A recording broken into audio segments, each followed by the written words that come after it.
Alright, what is going on, guys? Vitaly Dubin is here, founder and creator of Bitcoin's Pulse Club system, and this is today's daily crypto show. We are broadcasting live right now on YouTube and on Facebook at the same time, and I have very exciting news to share with you as always. This is Monday morning here in Israel, so let's get started with what is happening on the marketplace. We are seeing that the market cap is still at $326 billion.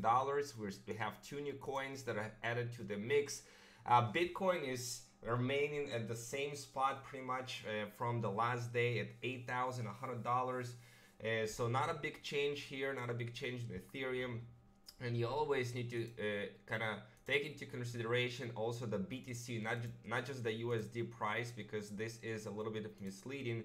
So BTC, you know, how is this changing on all the different coins based on the BTC price. So as you can see, there's always some changes, but not big ones, right? The Cardano was the biggest one, 14% change over the last 24 hours.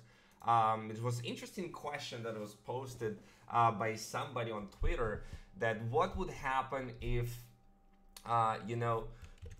what would happen if the government, like let's say United States, the big government, they'll start printing money like crazy, all of this fiat currency, and they're going to just buy all the Bitcoin, right? Just print and print and print and buy all the Bitcoin.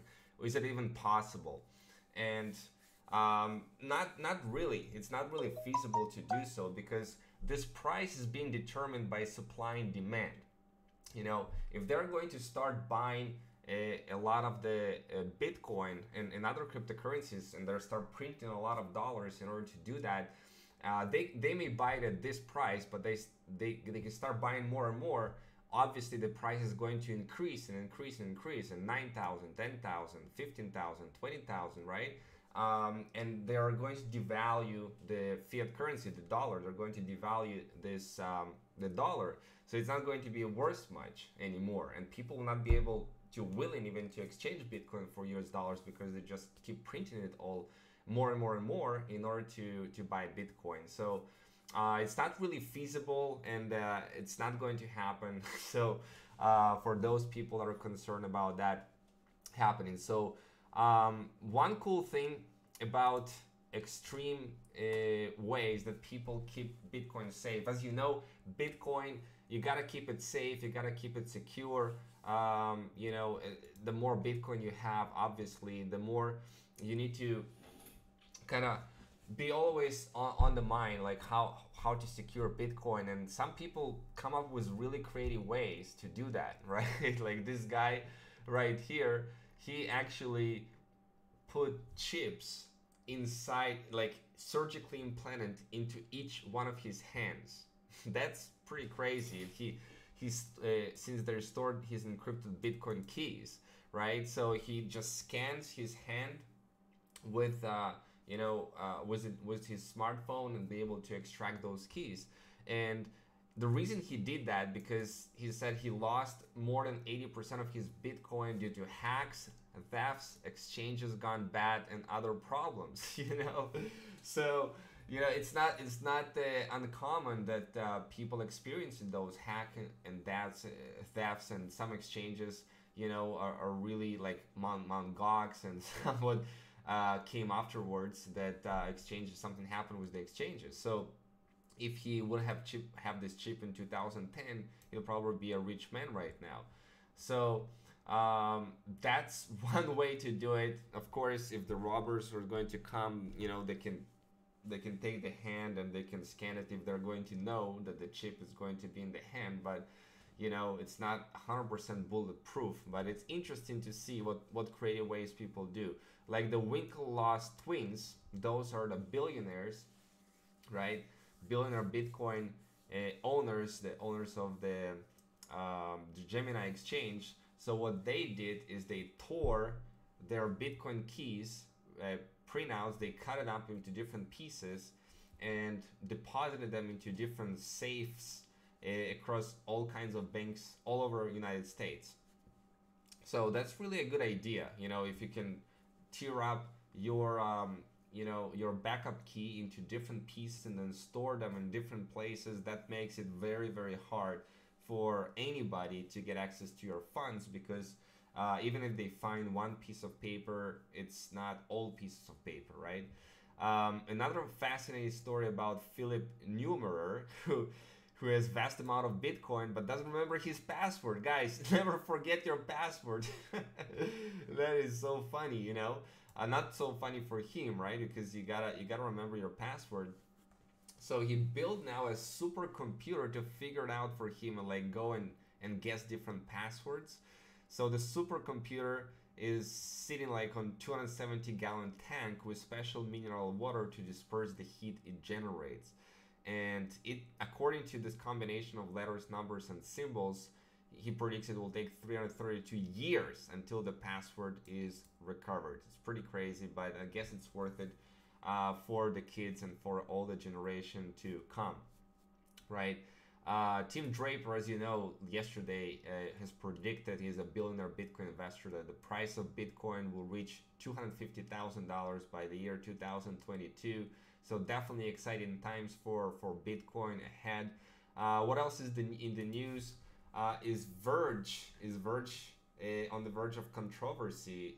They discovered that from a private wallet, a fundraising wallet, 18 million Verge has been moved away, right, to a Binance exchange. So that get the whole crypto community kind of like, what is going on with Verge? You know, are they like, there's a whole lots of FUD going on, and the rumors like if Verge is going to shut down, right, altogether and exit, right?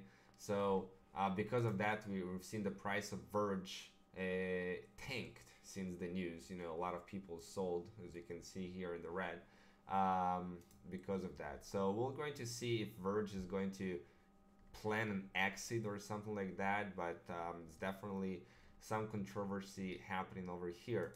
Now China, as you know, China is cranking down on Bitcoin a lot. Last year they banned ICOs, and now in the beginning of this year they banned all cryptocurrency, and Alibaba subsidiary Taobao, which is a huge giant company for selling all kinds of stuff, they also banned companies offering any kinds of products that has to do with cryptocurrencies, any kind of cryptocurrency related services, which include ICO consultancy.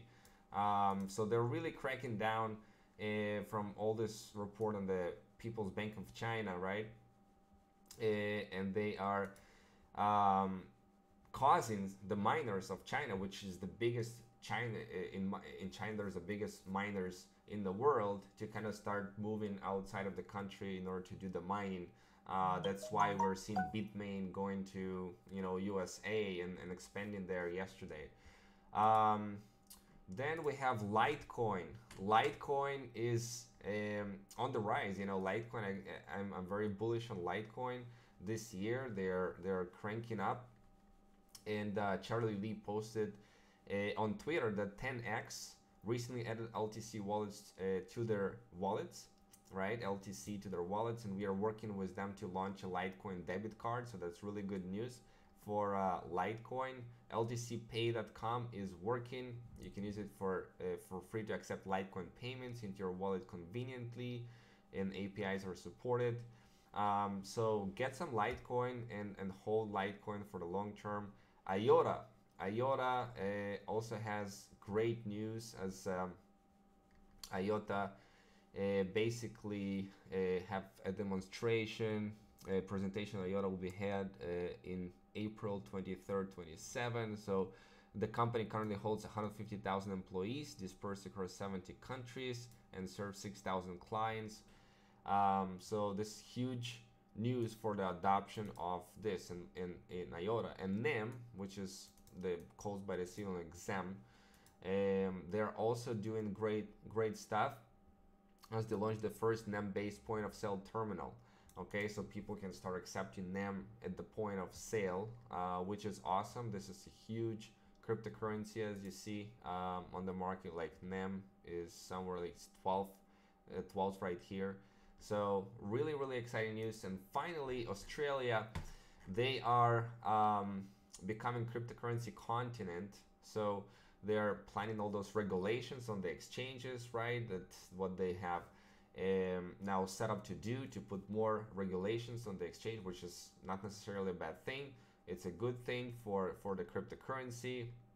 They're seeing what they can do with the taxation, the ICOs. And ICO legislation really depends whether it's a security or utility token, right? Because it's different. Security is like ICO that is not, is the coin that is not yet developed, the blockchain, all of that. So it's not, it can be utilized. And utility ICO means it's there's already a minimal viable product is online, and it can be utilized right now, the tokens, as they do the ICO. Okay, so it's different from there. And according to Crypto Compare, you can see that Australia is somewhere right here in the 12th, processing 343 Bitcoin per day, which is about $3.6 million Australian dollar. Compare that to Japan, with 246,000 Bitcoin every 24 hours, which is way more. It's leading the way by far. Japan from United States. Japan is really adopting like crazy cryptocurrencies, and Australia, like Japan, set it up as a legal tender cryptocurrency in their country. So those are the main news as they're coming up here today in the cryptocurrency land. I'm going to keep updating you every single day on what is going on in Bitcoin and cryptocurrency. We're definitely starting the bull rise for Bitcoin and the cryptocurrency market, as a lot of people confirm that the worst is over, and the bear market, has capped at the $60,500 for Bitcoin, and we are moving up from here. So we'll see if it's going to reach $8,700 soon, and if it's going to reach 9,000, and then from there it's 10,000, 11, 12, and we're going to start the up and rally for Bitcoin. All right. So go and make things happen today, you crypto millionaires, and we're going to see you tomorrow on our Crypto Daily Show.